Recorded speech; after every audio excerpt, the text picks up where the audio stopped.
Welcome to Kind of Funny Games Daily for Friday, August 17th, 2018. I'm one of your hosts, Jared Petty, alongside one of my very favorite people in video games, the venerable features editor of Kotaku, Mr. Chris Kohler.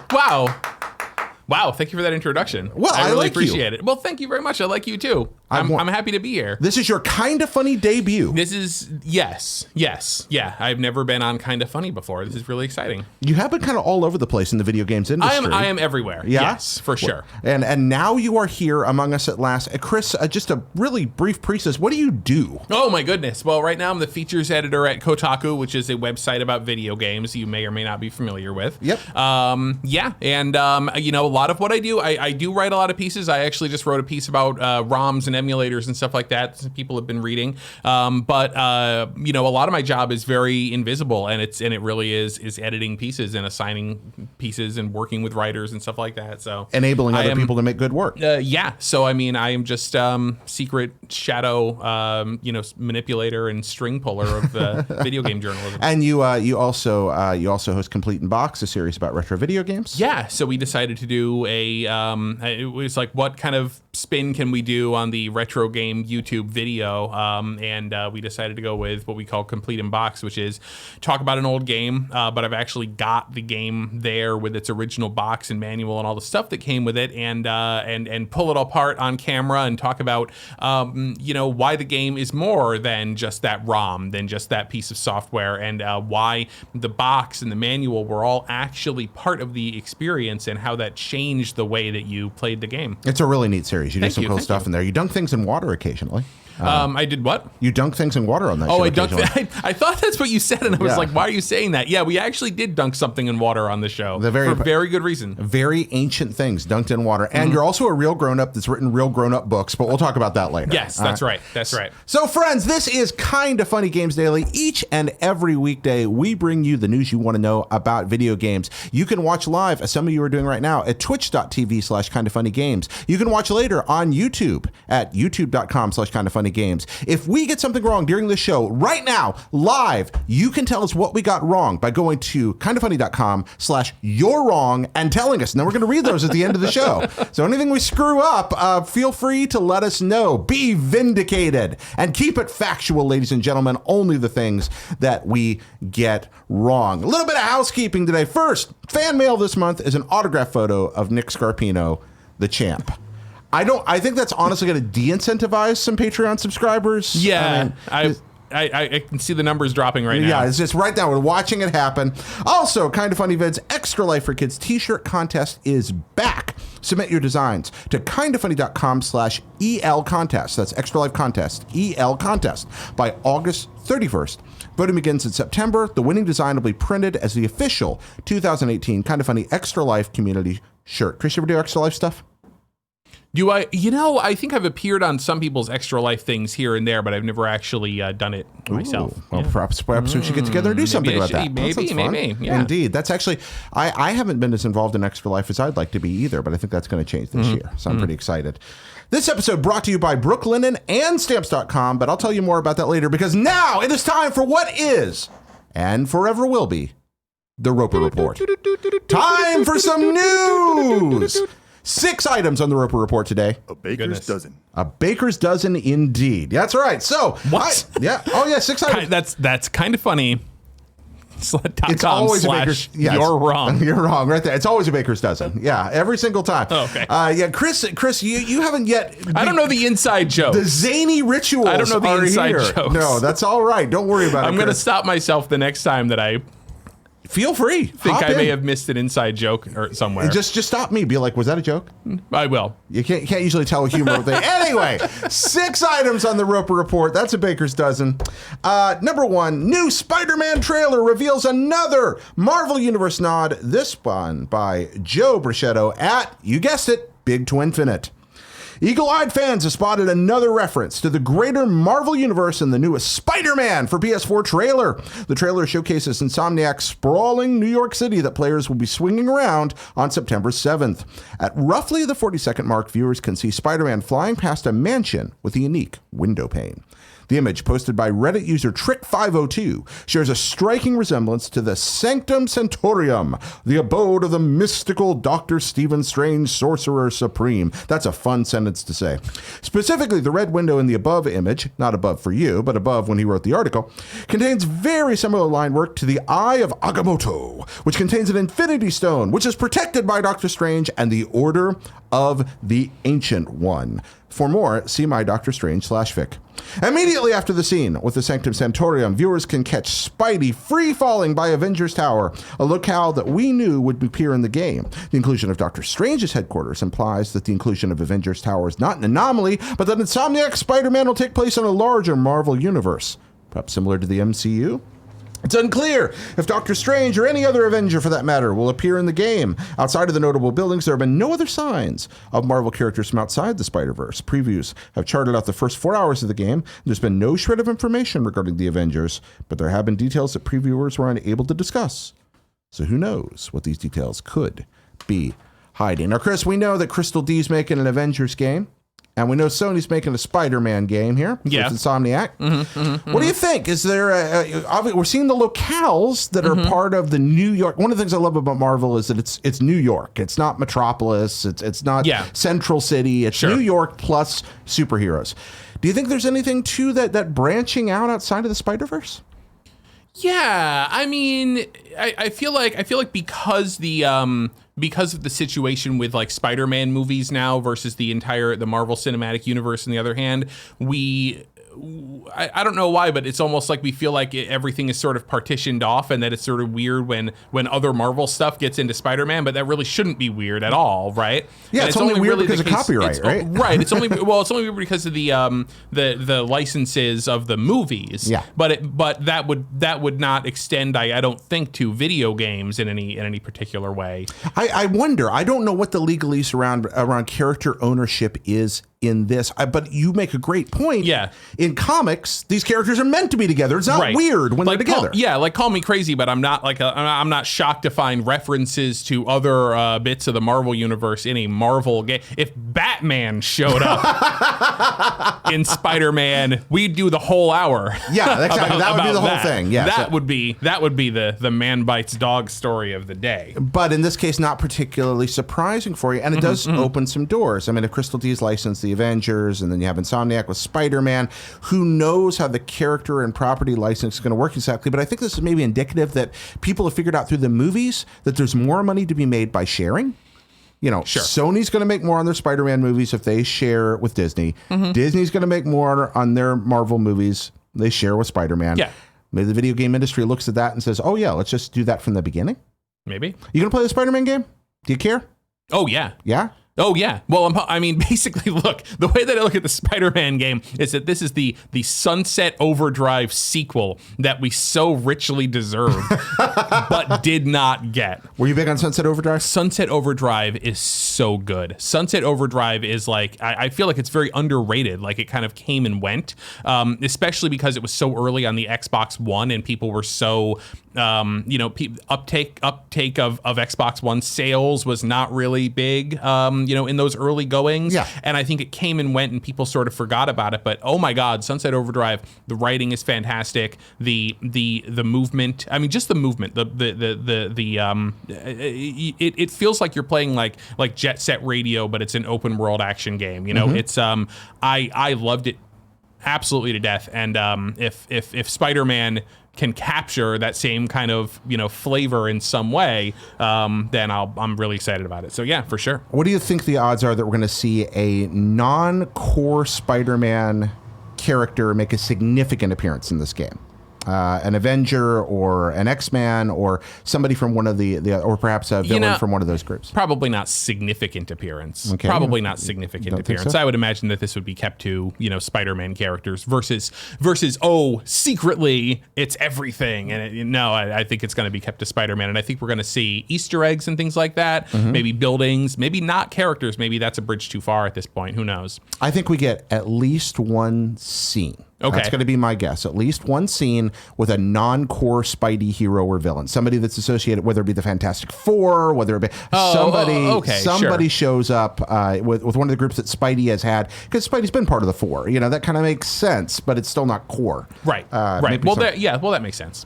All right. Number 2, parental controls coming to Pokemon Go. This one from Michelle Wu of Kotaku. I hear Kotaku. That's a website about video games. That is a good website about video games. I've heard of that. In my unbiased opinion. Indeed. Moms and dads have thanked Pokemon Go for getting their kids to explore the great outdoors, even if it means they're taking their screens with them. Now, parents will be better able to manage their children's privacy in the game.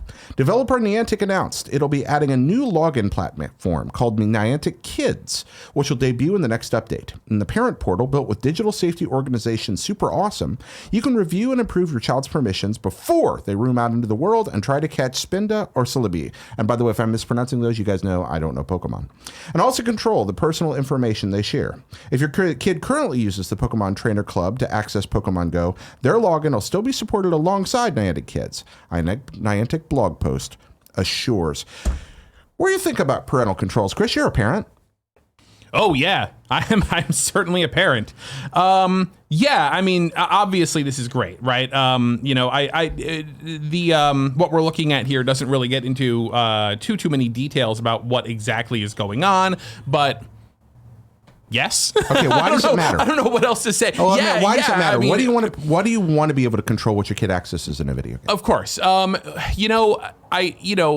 want your kid, you want your kid to love video games, right? If you're a parent and you love games, you want to be able to pass that down to your kid. But especially in the video games evolve so rapidly that even as a parent playing games, you don't necessarily know like what the features are on the latest games that are coming out that your kids are getting into.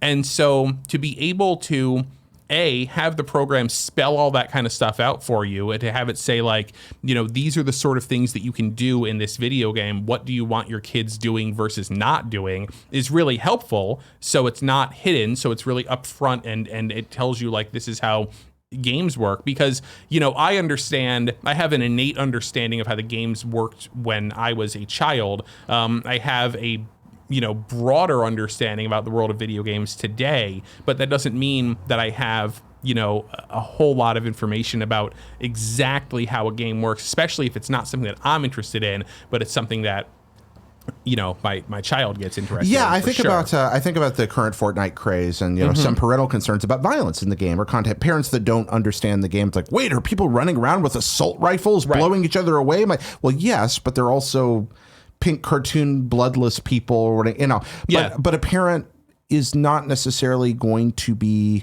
equipped to find that out for themselves without significant investment of time. That's making right. it easier here, just explicitly laying out, here's what's happening, here's what you can allow, here's what you can disallow. Well, the thing is, a lot of parents, exactly. So a lot of parents might just be like, well, I don't want my child seeing sprays of blood in a video game, so I want to make sure that there's no blood in this game. But then the parent doesn't necessarily know to ask the question, I don't want my child sharing his or her street address with a stranger in this video game. And a parent would not even necessarily know to even ask that question. That makes sense. That makes a lot of sense. Were you, as a kid, exposed to anything in video games? You're like, oh man, I never should have seen that at that age, or been exposed to that. Anything that pops out in video games? I probably started playing. I may have started playing the Leisure Suit Larry series a little bit too early. But then again, that's only in terms terms of hindsight, and it's like, I mean, you know, I probably discovered it right around the time that most kids with a computer were discovering things that adults maybe felt that it was too early for them to be trying anyway. And it's obvious that the developers anticipated that kids would do that, because the first thing you do in Leisure Suit Larry is type in the worst thing you can think of as a kid. Yeah. And the game responds cleverly and understands you're trying to do that. Right. Yeah, well, the first thing that happens in the original Leisure Suit Larry game is that they give you a quiz to try to keep out children. Yeah. But they ask you questions about things that were happening in the news in the 1980s that were so boring that children would not know what the answers to those things were. In a pre-Google world. Exactly. It's like World War II with the Battle of the Bulge. Just like, tell me a baseball fact. Are you a German? Like that whole thing that the people did. And that's kind of, I remember, I wasn't too young for it, but watching Hitler's head explode in Bionic Commando was not, it was awesome. Right. But the first time my Nintendo cussed at me and that Hitler's like eyeballs flew out of his head and it exploded in a bloody mist, I was like, whoa. And they thought that they were doing you a favor by taking off the little mustache, so it wasn't recognizably Hitler, but his head still exploded. It's totally Hitler exploding. Yeah. Number 3, Judge blocks sales of programs that let GTA Online players cheat. This from IGN by Nick Santangelo. Man, can't speak words. A federal judge sided with publisher Take-Two Interactive yesterday by putting in place a preliminary injunction that blocks a Georgia man from selling programs that help players cheat, reports Reuters. David Zipper's Menyo and Absolute programs allow players to adjust in-game parameters to gain unfair advantages over their opponents.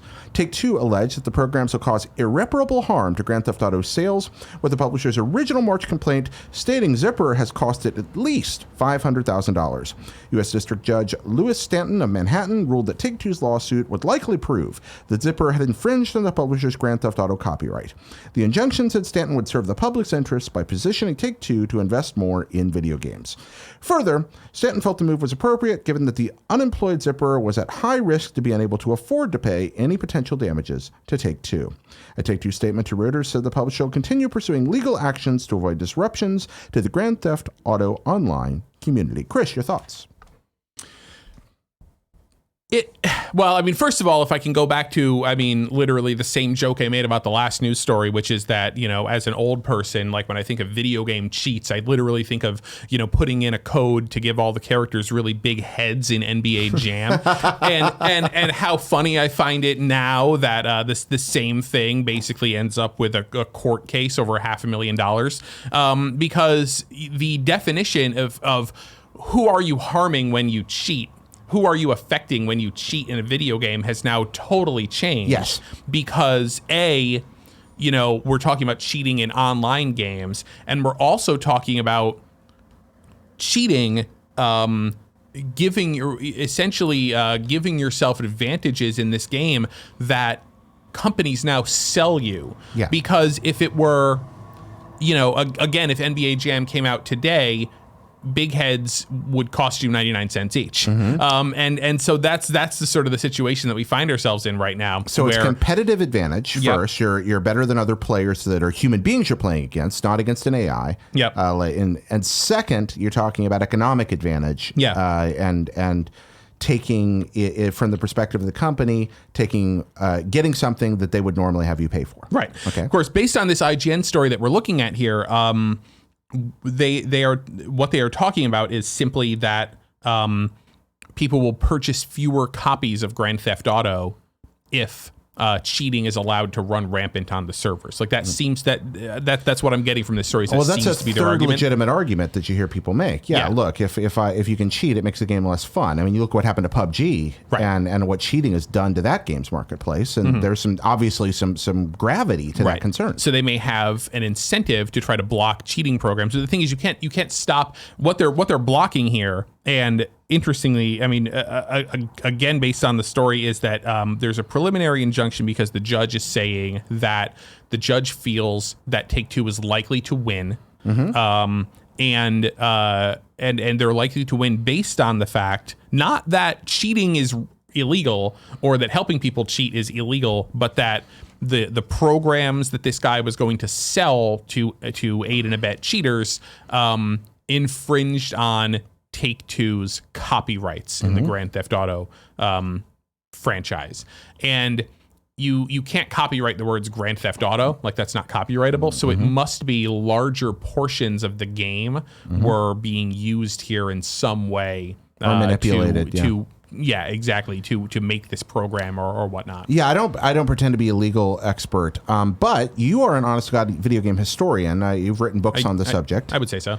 And video games have an extraordinarily litigious history. Oh, absolutely. Well, remember that, I mean, the original case here was Nintendo versus the Game Genie, because the Game Genie did nothing. The Game Genie did not infringe anybody's copyright. All the Game Genie did was it let you make Mario jump higher. It gave you more lives in Super Mario Brothers 3, or would start you, on a different level of a game.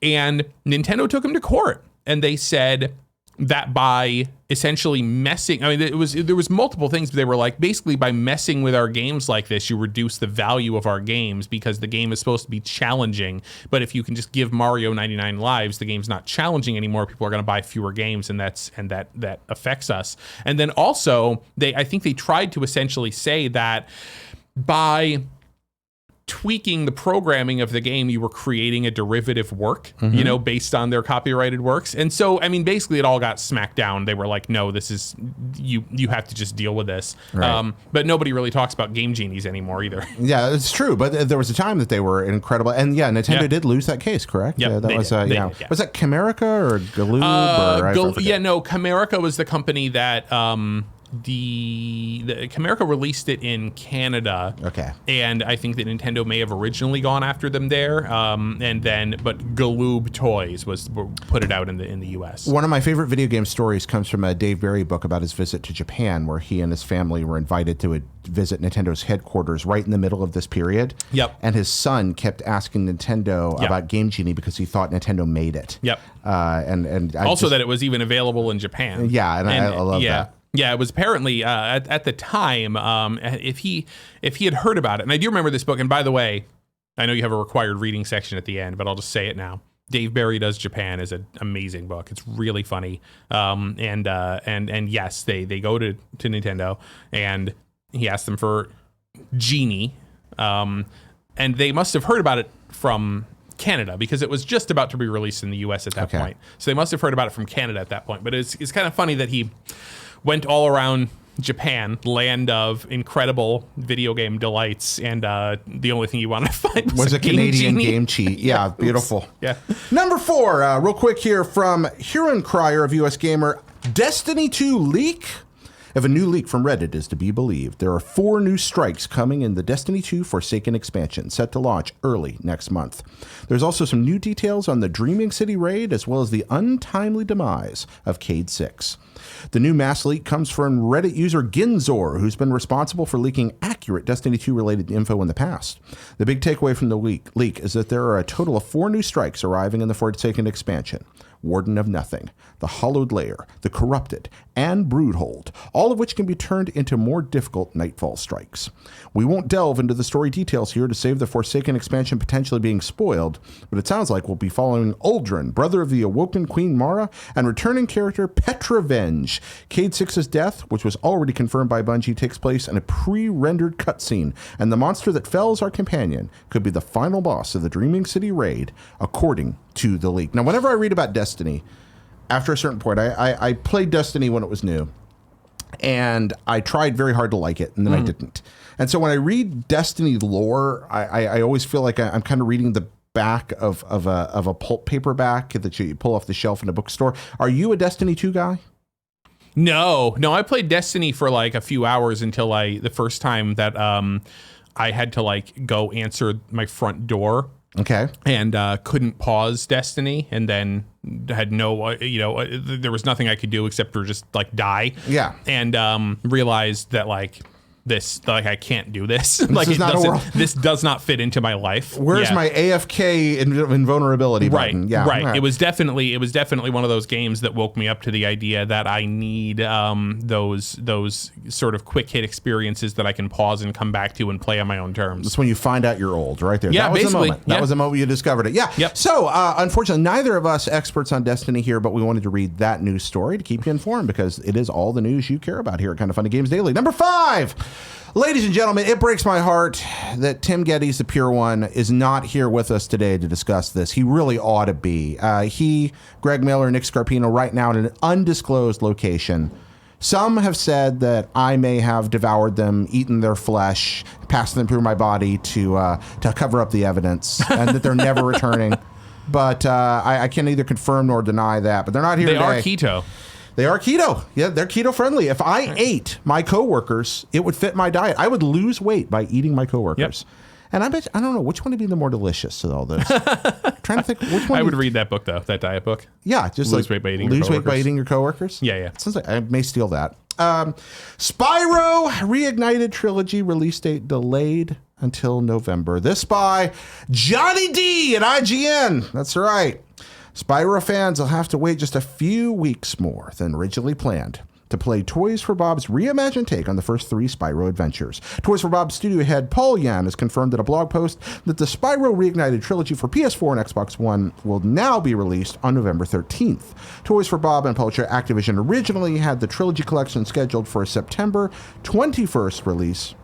Jan, who previously spoke to IGN about recapturing the magic of the original Spyro game, said the team is deeply committed to getting these games right, and the delay is because the trilogy needs more love and care. Follow-up mail right here. With Spyro being delayed till November 5th, 13th, this got me thinking, this from D. Pavone. This is my own personal speculation, but I think the first 2 games in the trilogy are finished, but the third isn't, as we've seen no gameplay or screenshots from Year of the Dragon, but lots of gameplay from the previous 2 games.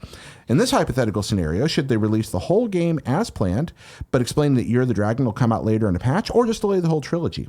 Which do you think fans have been happier with? I know this is all speculation, but I thought it was an interesting dilemma.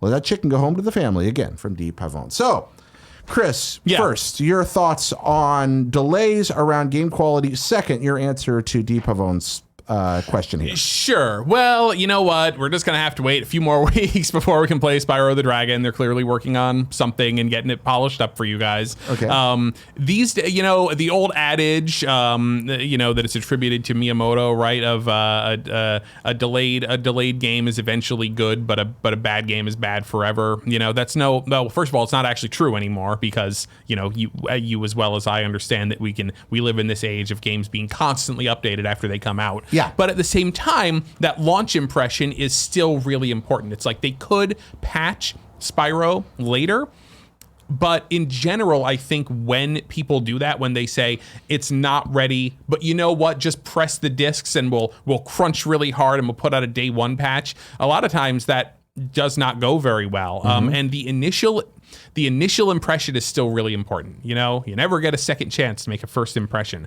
as the Head and Shoulders commercials, I think, said. I think the Head and Shoulders had it right. Yeah, I mean, what comes to my mind immediately is just take No Man's Sky in one hand and Breath of the Wild in the other. One should have been delayed and the other was. And and so, we remember them very different ways. That's right. That's right. And so, you know what? I think that they, take all the time you guys need, just make sure to get it right.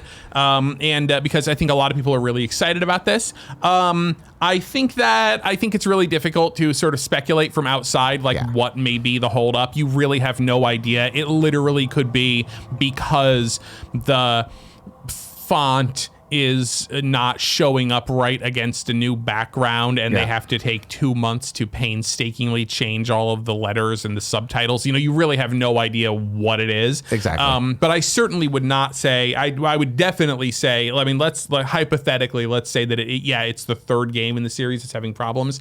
At this point, They've already done so much marketing. They've already, published it as the Spyro trilogy. Like, they can't just sell the first 2 games and then say the third one's coming in a patch. Like, I agree. It would not work. I don't think that that's the way to handle that situation. I have no idea what the problem is, just like you. I think that video games kind of all get worked on in weird chunks. We think of them as linear, like writing a story from beginning, middle, and end, but that's not generally what happens. All the pieces are being built, and as you said, font delays. Right? It's amazing what changing one thing in a video game can do to everything around it. It's butterfly effect exponentially enacted. Finally, number 6 on the Roper Report.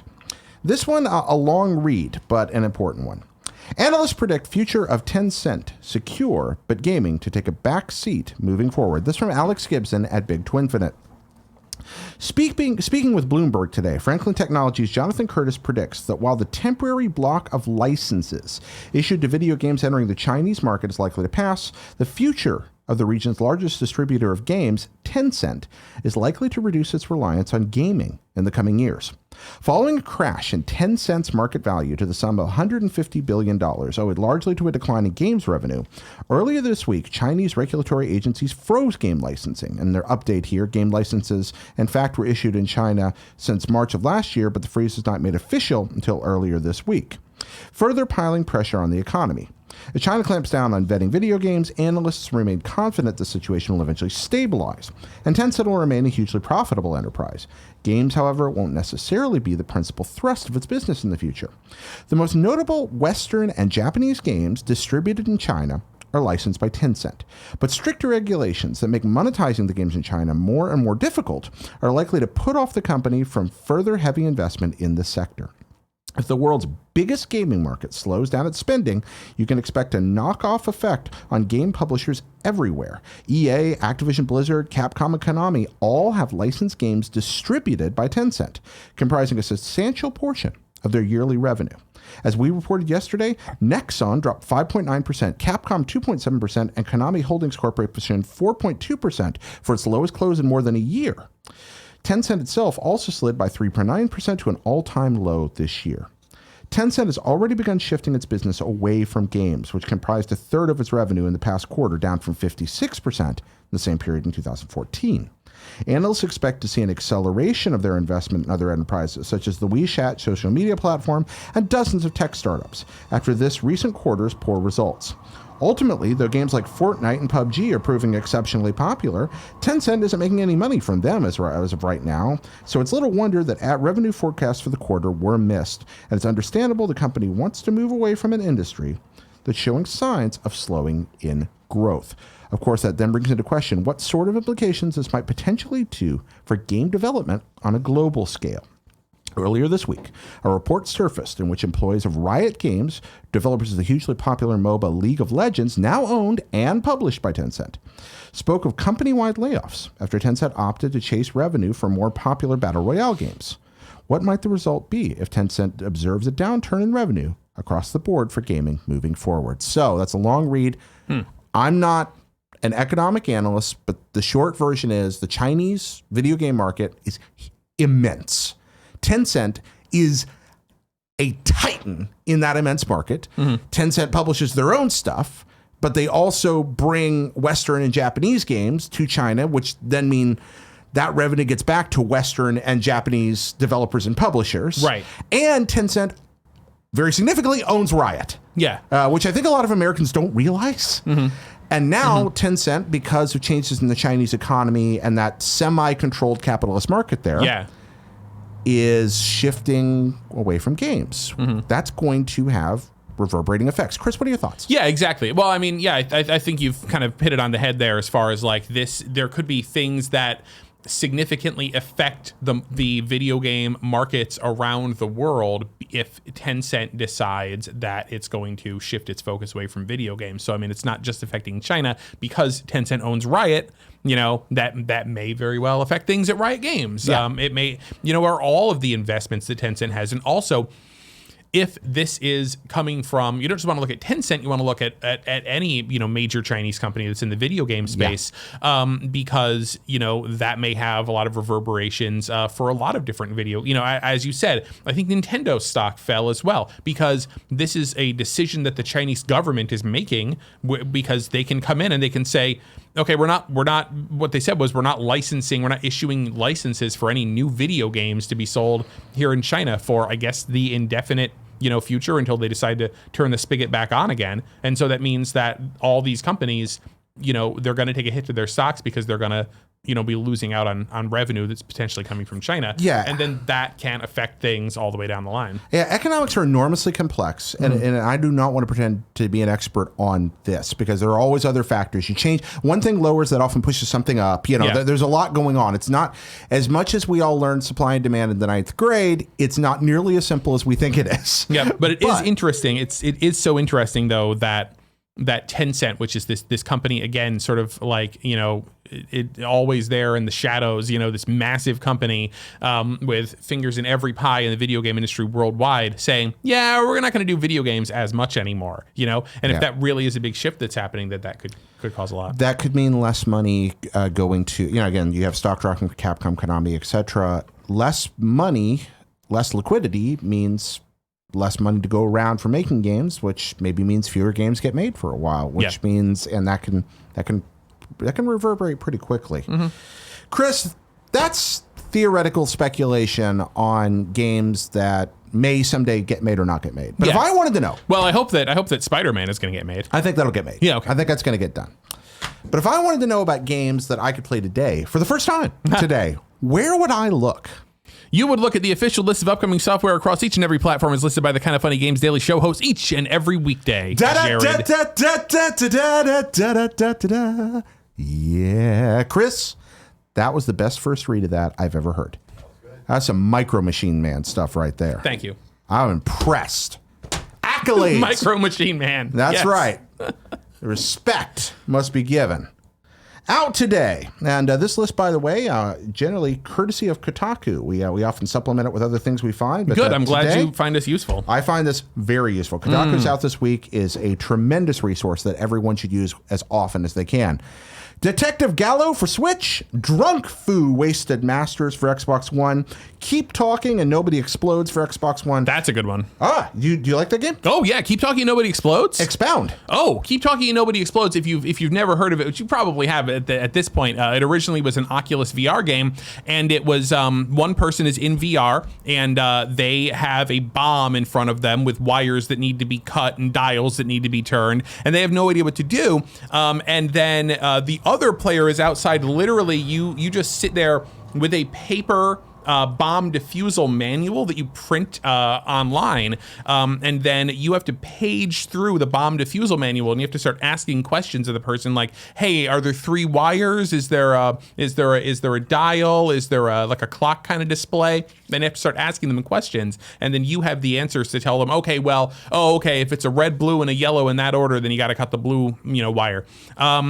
And it's super fun. I don't know. I guess I do know how they're going to do it on the Xbox One, which is that the person with the manual is going to have to sit in a way where they can't see the television set, right? Which, makes sense. It's a little more frantic if when you're in VR defusing the bomb and you can't see anything, you're just hearing people tell you to do things. Like, it's a little bit more frantic. So It's going to be less frantic on a console. I think it's also coming to Switch, but I think the Switch version just already came out. Rad. Yeah. Thank you for that. Yeah. So folks, there's a Chris Kohler certified recommendation. Good stuff. Persian Knights, Sands of Wonder for PS4, Xbox One, and Switch. And I know what that is too. I didn't actually play it or anything, but I saw the title Persian Knights, Sands of Wonder, and I'm like, what? Are they trying to get people to think of Prince of Persia, The Sands of Time? Is it? No, it is a hidden object game. Oh, okay. Yeah. So that's not so exciting. Well, who knows? It could be a really good hidden object game. I don't know. There are good ones, and then there are other. Oh man, what was that thing? Oh, we played one here. I'm not going to talk about that. Polygod for Xbox One and Switch. That's a good pun. And Treadnoughts. I don't know Treadnoughts, but great name. PS4, Xbox One, it's good, and Switch. New dates: Far Cry 5, Living Dead Zombies DLC release date is announced. This from Adam Bankhurst at IGN. Far Cry 5's third DLC, Dead Living Zombies, will be released August 28th, 2018, players will be working with D-tier film director Guy Marvel as he takes you through 7 maps and scenarios as he attempts to pitch his vision of an epic zombie saga. And there's some other stuff in there as well. So yeah, more Far Cry 5 stuff coming. Deals of the day. Massive PS4 game sale arrives on the US PlayStation Store. This from GameSpot's Chris Reed. A surprise sale has popped up on PSN. It's one of the biggest we've seen. It's called Attack of the Blockbuster, and the sale more than lives up to the name. Dozens and dozens of the biggest PS4 games are discounted now, including tons of major PS4 exclusives. As often happens with these things, PlayStation Plus members get additional savings. There's no official word on when the sale will end, but a few of the games say they're going back to regular price August 28th. In any case, get ready to put a hurting on your credit card. Quite a list of games here. There's some really good stuff here. Chris, it's a good list. Out of you? Yeah, you want to read it? We're going to read the whole list? We could, or just what stands out? What jumps out at you? Well, you got the BioShock collection for $25. That's pretty great. God of War for $40 or $35 if you have PS Plus. Both the Gravity Rush games, remastered and 2. Yep. We've got Danganronpa 1 and 2 Reload for $20. Infamous First Light, Infamous Second Son. Yeah, there's a lot of good stuff here. Goodness Knack gracious. 2. Mega Man Collection 1 and 2. Yeah, why? Really? Knack 2? Knack 2. It's got 2 knacks.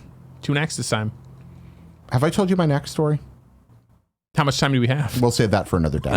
Oh man, I hate Knack. Yeah, all kinds of wonderful things there, and a lot of first-party stuff. A lot Lots of Uncharted. Oh, you can get the whole Uncharted too. You got Uncharted, the Nathan Drake collection for $10. Yeah.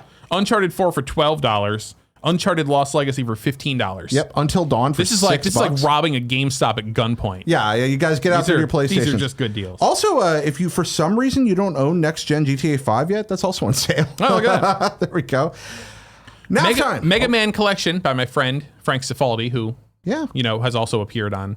Indeed, through Strange Time Warp, he's both been on and will be on. He was live yesterday. He'll go up for everybody on Kind of Funny Gamescast Monday. Nice, but that's an excellent collection. If you don't have Mega Man, that's great. 6 Mega Man games for $7.50, or if you're a PS Plus member, $6. That's $1 per Mega Man game. That's redonkulous. On Virtual Console, that would cost you $30.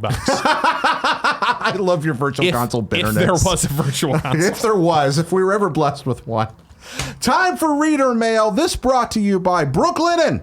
Brooklinen Sheets named the winner of the Best in Online Betting category by Good Housekeeping. Chris Kohler, how much time do you spend asleep? Several hours a day, I would say. Several hours a day. I would dare more than say one. There's a reasonable possibility that if you were sleeping on Brooklinen Sheets, you might sleep even more hours a day. It's entirely possible because it's the fastest growing betting brand in the world with 20,000 5-star reviews, luxury seats without the luxury markup, most betting being marked up as much as 300%. They take out the middleman. They keep things personal just between them and the customer. Brooklinen Sheets, $20 off and free shipping if you choose to use the promo code GAMES at brooklinen.com. That's right. GAMES. GAMES. Enter that at brooklinen.com. They're so sure that you'll love the new sheets. They offer a risk-free 60-night satisfaction guarantee and a lifetime warranty on all their sheets and comforters. Greg Miller uses them. He swears by them. The only way to get $20 and free shipping is to use the promo code GAMES at brooklinen.com. That's BROOKLINEN.com. Promo code GAMES. Brooklinen, these really are the best sheets ever. But not only do we all have to sleep, we also all have to mail. Send mail. That's right. Oh, okay. Yeah. MAIL. Oh, yeah. Sure. Sure. It makes more sense. It makes more sense. Definitely. Sometimes we got to mail things. These days, you can get practically everything on demand, like our podcast. You can listen to it whenever and wherever you want, however it's convenient for you. Indeed, you can watch it on twitch.tv. You can watch it on youtube.com. You can listen to it on the iTunes and the Androids and all the other marvelous places. But did you know you can even get postage on demand? All you need is stamps.com. With Stamps.com, you can access all the services to the post office right from your desk. Yesterday, on Kind of Fun Games Daily, I said right after the show I was going to go and order stamps because I needed some stamps. Going to do it from Stamps.com. Totally forgot to do it after the show. I did. And now I need them even more because I really got to mail something. But Stamps.com is there for me so I can run out of here and do that. You can buy and print real U.S. postage for any letter, any package, 24 hours a day, 7 days a week. Just click, print, and mail, and you're done. They'll even send you a digital scale. Right now, use KF Games for this special offer, a 4-week trial that includes postage and the digital scale. Don't wait. Go to stamps.com before you do anything else. Click on the radio microphone at the top of the homepage and type in KF Games. That's KFGAMES at stamps.com. Enter KF Game. Yeah, that's a good deal. Got to do that. Now, reader mail. Numero uno. Hello, Jared and Chris. Hi. Knowing that Jared is a lover of classic games, and given Chris's recent article, Defending ROMs and Emulators is Important to the Preservation of Games History, I'd imagine you'd have an interesting discussion on the topic. My thoughts, if necessary, I believe that if a game is not available to purchase from the current rights holder or not available to purchase at all, then it's hurting no one to pirate said game, realizing, of course, that this is a moral sense, not a legal one. As services like Netflix and Spotify and iTunes have shown, if a legal way of consuming media is available and it's easier than pirating, most people would spend money rather than pirate, excluding people that will just pirate anyway, obviously. Regarding Nintendo's crackdown on ROMs specifically, if Nintendo would make their library of classic NES and SNES games more easily available, they wouldn't have to worry about illegal ROM distribution as much as they do. If the Switch eShop had every first-party NES and SNES game on their storefront for a reasonable price, say in the $1 to $3 range, or available as part of their online subscription service, I'd buy a Switch tomorrow. Either that or start releasing collections of games like Capcom is doing with Mega Man. Hey, you read your mind, man. Anything would be better than how they've done things in the past or how they plan to do things moving forward. Thank you, Jared, for all your interesting discussions you have on the show. Thank you, Chris, for the coverage of retro gaming on Kotaku. This from Derek from Newfoundland. P.S. We on the island province, Newfoundland, say Newfoundland or Newfoundland, not Newfoundland or other variations. More of an FYI than a serious nitpick. It just sounds funny when people say it differently. He's saying he's written it out here that they say it as Newfoundland. Newfoundland. Because he capitalized land, or Newfoundland. Newfoundland. So they say Newfoundland? Newfoundland. You're saying Newfoundland. I know. I'm just trying. You're going. Da, da, da. You're putting it on the penultimate syllable, and you're going. Da, da, da. What a word! You're putting the access on the. Thank you. You're putting it on the first syllable, right? So you're saying Newfoundland. Are you saying I'm putting the wrong emphasis on the wrong syllable? Yeah. Well, no. I mean, that's all I always heard was Newfoundland, not New. Now, what he's saying is that we don't pronounce it Newfoundland. Okay. And I wouldn't say that. So I had always heard Newfoundland, and so it's first is on the new. I think. But what he's right. saying here is that it's Newfoundland. Newfoundland. I think he's right. I mean, he's there. He should get to decide. I'm from the Appalachians, and everybody says Appalachians, and that's just wrong. It's Appalachians. Yeah, if you live there, it's Appalachians. Yeah. So I mean, I figure he should be able to tell us, right? Exactly. I think you're saying it correctly. I don't know. I mean, I think I'm doing it wrong. I'm not gonna listen to I'm sorry. I am going to listen to a person from the place tell me. Are you saying I'm not listening to any Canadians? Chris Kohler? I don't want to do this study of like how do you pronounce the place with a sample size of 1 here. That's a good point. So everybody from the newfound land in Canada, please write in to tell us. Let us know how it needs to be. We're going to get a lot of your wrongs here, definitely. But going back to his original topic, actual point. You wrote an article. I did, yeah. So I think it's very like there's been a lot of conversations about ROMs and piracy because I think as you've probably spoken about in a previous episode of Kind of Funny Games Daily here that Nintendo recently sued LoveRoms.com and LoveRetro.com and this one site that was hosting copies of its games as well as many other games. And then in response to that, other ROM sites started taking stuff down. And I kind of wanted to say, like, okay, yeah, so like we can all agree that like what they were doing was not in comportment with the copyright law of the United States. So let's get past that a little bit and start talking about like the moral issues that are going on here. The fact that United States copyright law is extremely broken, the fact that you kind of have to break United States copyright law in some way to make sure that history is actually preserved, the fact that for things that are not video games like film, like music, that these things are actually dying and they're getting lost. Yeah. Let's talk about all of the rest of that. And I think that, let me make the best case possible, for the situation that we have right now. And I think that what Nintendo and other publishers can do is they can do better to compete with piracy. Like piracy is just a fact of life. It's just there. You're not going to be able to get rid of it. And for a lot of people, it's a solution to a distribution problem. Do you think Nintendo's perspective is we shouldn't have to compete with piracy and they're just doubling down on that, or do you think it's something else? I can't speak to like what Nintendo's internal thinking is, right? But like I definitely I think that they want consumers to go and experience these games only on Nintendo platforms, and a lot of that is Nintendo, they don't even if Nintendo decided, that philosophically they were okay with like having literally a browser version of Super Mario Brothers 3 that was official. Like they wouldn't want you playing it with a keyboard, and they wouldn't want you playing it with somebody's third-party controller, because they understand that the experience of playing Super Mario Brothers, is playing it with an official Nintendo controller, because you really need that to really fully appreciate the whole thing, right? Yeah. And so even if philosophically they wanted to do that, it would still be a little bit like, well, this isn't really the Mario experience, and it's not they're perfectionists. Like these people are perfectionists. And so like that's an issue. So they want you to go onto the Nintendo Switch or recently to the NES Classic and play these games. Yeah. I think the NES Classic is competing with piracy in a much better way than say Virtual Console was, because instead of saying you've got to go out and you've got to buy a $200 to $300 video game console that does all these bells and whistles that you don't need it to do, and then you have to get online. And then once you get online, you got to put in your credit card. And then once you put in your credit card, you have to download each individual game. Then it's $5 to $15 per game. Instead of that, it was like $60 on the shelf at Target. Buy it, grab it, take it home, plug it in, and you're playing the 30 best games. And it's like that's competing with piracy. And they can do more than that to compete with piracy. And I think that Nintendo especially doesn't really seem to want to do that, but like other companies have tried. And I think that hopefully, Frank Cifaldi, who I mentioned earlier, and I mentioned in the article, brings up like, the music industry had a problem with people downloading MP3s off Napster. Yeah. That's not a problem anymore. Yeah.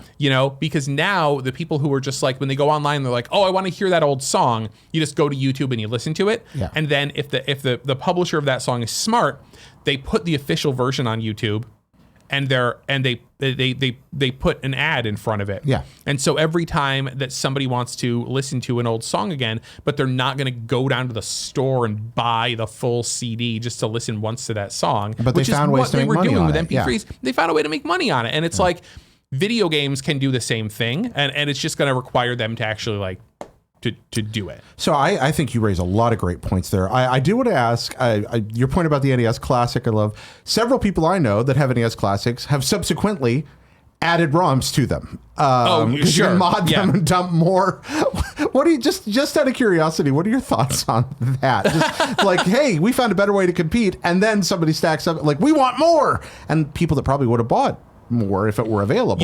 I mean, a lot of, again, the vast majority of stuff that's out there, it's like, it's really weird, because on the one hand, people are very concerned about all of the stuff that's not in print anymore, and people are very concerned about all of the stuff that's in copyright limbo, because most old video games, they're never going to get re-released again, because it's home improvement on the Super Nintendo, which nobody is ever going to literally go to Tim Allen and all of the people that are like in that game, whose likenesses are featured, and like renegotiate all those rights just to put out a game that fundamentally, nobody wants to play anymore, right? It's just a couple of weirdos who want to play it. And so that, I think, there's never going to be a commercial solution for, and I do think it's important people still have some kind of access to that, because yes, I understand it's a crappy home improvement game, but it's still a part, as Frank loves to say, it's still a part of the story. Right.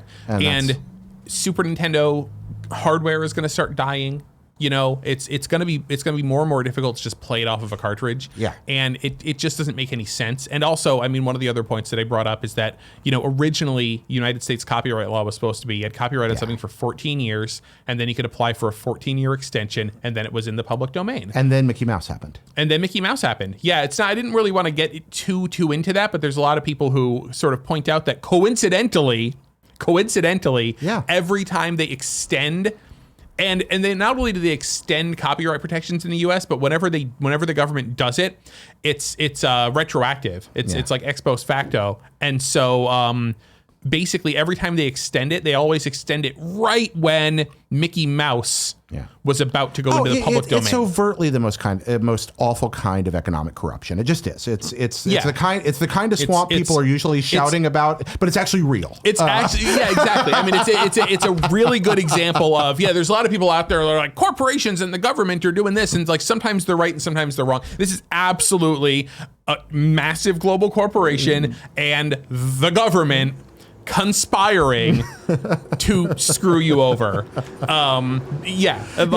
all it is. I mean, conspiring is a powerful world. It could just be incidental.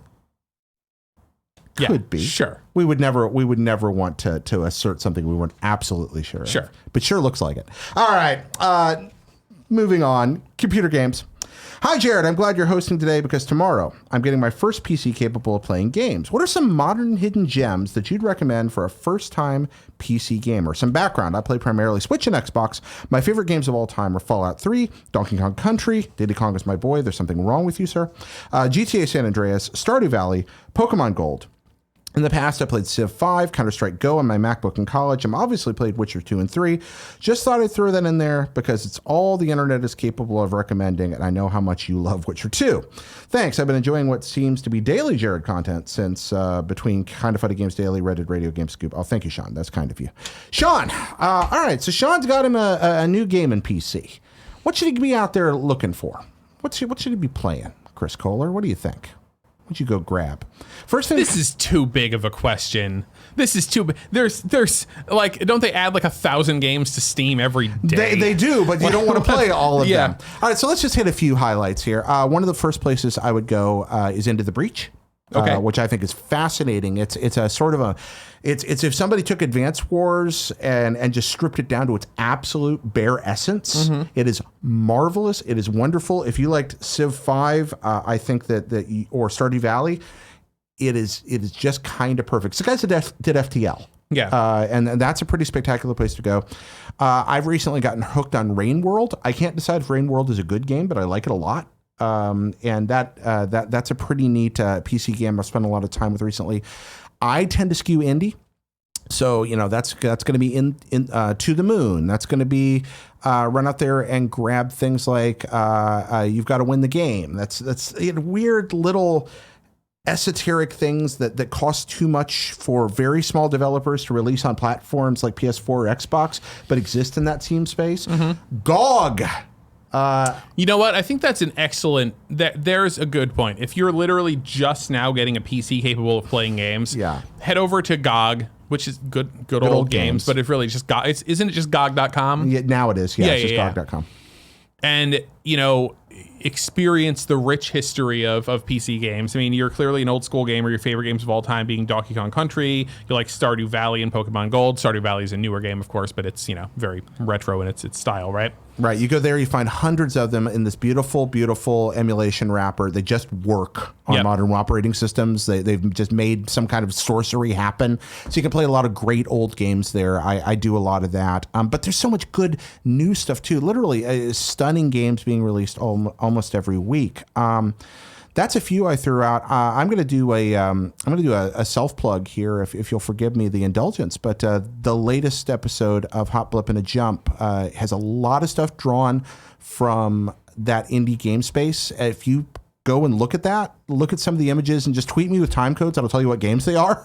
There's a lot of PC stuff in there that I play. And finally, if you're not playing FPSs on PC, I mean, that's the place to do. If you're going to play an FPS, play it on PC because the mouse control is spectacular. Anything you want to add, Chris? No. All right, then we move on. You know what? I think we're going to skip this last one here because it's time for Squad Up. This one from Sam, also on PC. Bottstoff number 1240. Okay, let's get this name right. BOTTSTOFF #1240 or hashtag 1240. BOTTSTOFF hashtag 1240. I'm assuming that's a Steam username. Hi, Jared and host. I have a story. I've always wanted to reach Masters on the Overwatch competitive ladder, but I always had no time because of school and work. When the last 3 weeks of summer vacation, I got fired. My friend told me to put my money where my mouth was and climb that ladder. I'm looking for some friends who also want to climb the ladder to queue up with. I'm a flex role player, currently at the border between Platinum and Diamond. I'd love to be in a party with some of the best friends and maybe learn from those who are better than me. Love you all. That may be an Overwatch ID there. So if best friends want to help out in Overwatch, that's the place to do it. I would ask him what he got fired for. Yeah, before you squat up with him. What'd you get? Yeah, that's true. You probably need to find out what the cause of firing was. Yeah. And just for your own information, I'm not saying you can't do it. You ever been fired for unjustified cause? Yeah. Yeah, definitely. Yeah. All right, that's fun. Yeah, that's part of the fun of adulthood. Yep. And finally, one of them rotating segments here, required reading, and we do have some required reading today. Chris, tell us about an article on Kotaku. You and I were talking about. This morning. Well, something that's going on that we wrote about in Kotaku this week is that a veteran game developer got into an altercation with police in South Carolina. Her name is Patricia Pizer, and she actually started at Infocom, the text adventure company, back in the 80s. She's worked for THQ and Disney, and it's a really it's certainly whatever way you slice it, quite a tragic story that she was on the scene where police were responding to another altercation, and the stories between the police and her kind of diverge. Either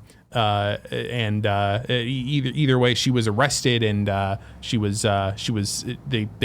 used force in the arrest and did some injuries to her, and that's kind of been going on in the video game space right now. Is I think a lot of people are coming out in support of her, but there's security footage from the convenience store and body cam footage from the police, but none of that has been released yet. So nobody's really quite sure what happened. It's all exactly. Okay. Yeah. And where you can read that on Kotaku? More about it? Okay, yeah, we have a story there. Yeah.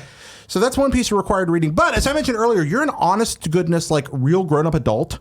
And and you've written books. Books made of paper. I did. Books I've read. Good books. Thank you. Thank you. And we put them here on the table. Show these books off. Can stare at these them required reading, because these are all 3 books you should read. And these are you can buy these all. These are all currently available. So this is the most recent, Final Fantasy V.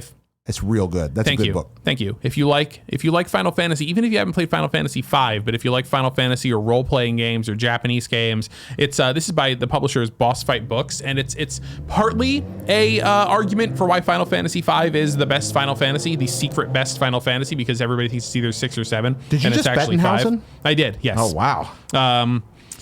And but it's also partly it's more than that, as you read it, so it's more than just jabbering on about Final Fantasy V. It goes broader about phenomenon of Japanese games getting brought to America and the Final Fantasy series in general. I spoke at length with Hironobu Sakaguchi, who is the producer of the first few Final Fantasy games, the creator of Final Fantasy, and so yeah, read that, and then a couple more here if you want to go broader into the Japanese video game industry circa 2004, because that's when I actually wrote this. This is an old book.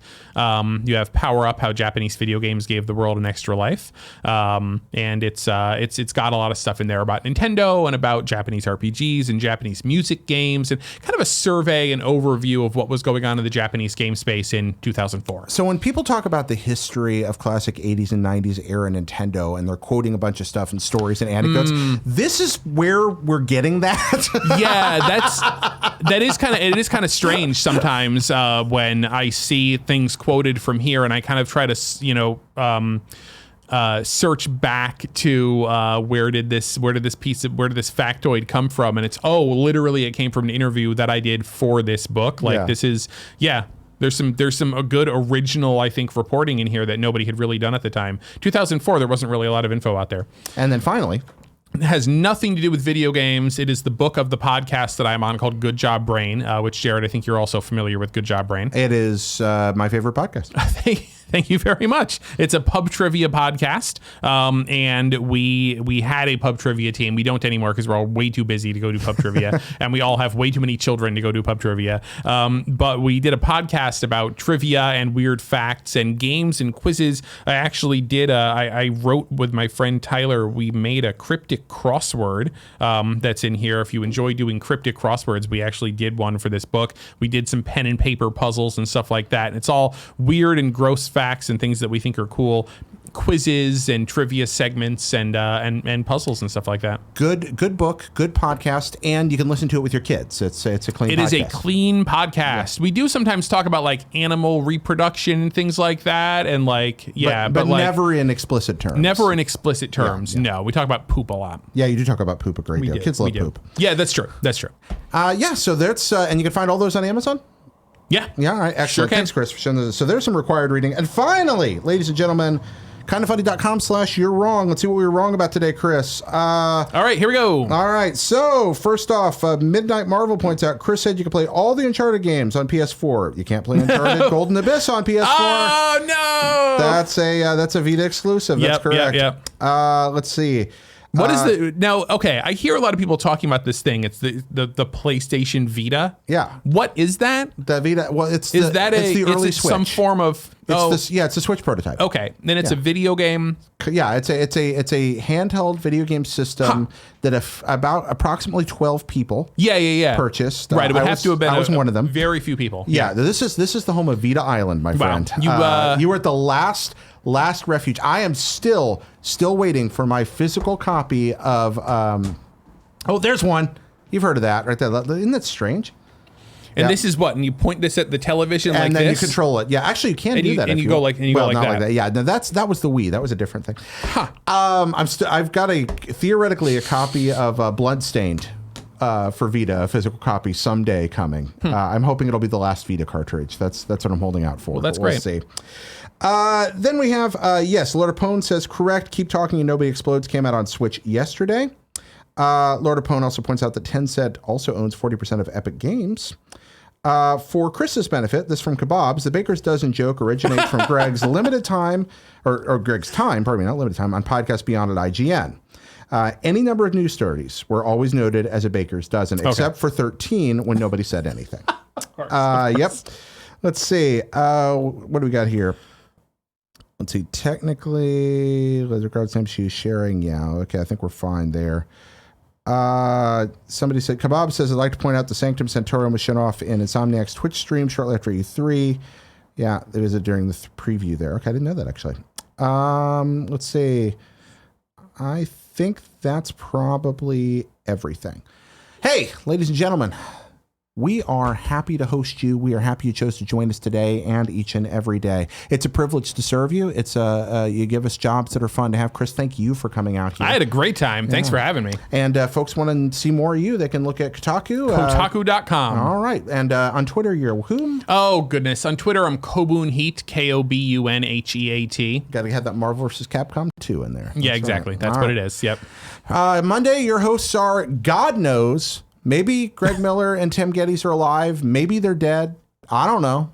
Who knows? Nobody knows. Well, you'll find out. You find out Monday. You come back and watch Monday, see who you get. Till next time, it's our pleasure to serve.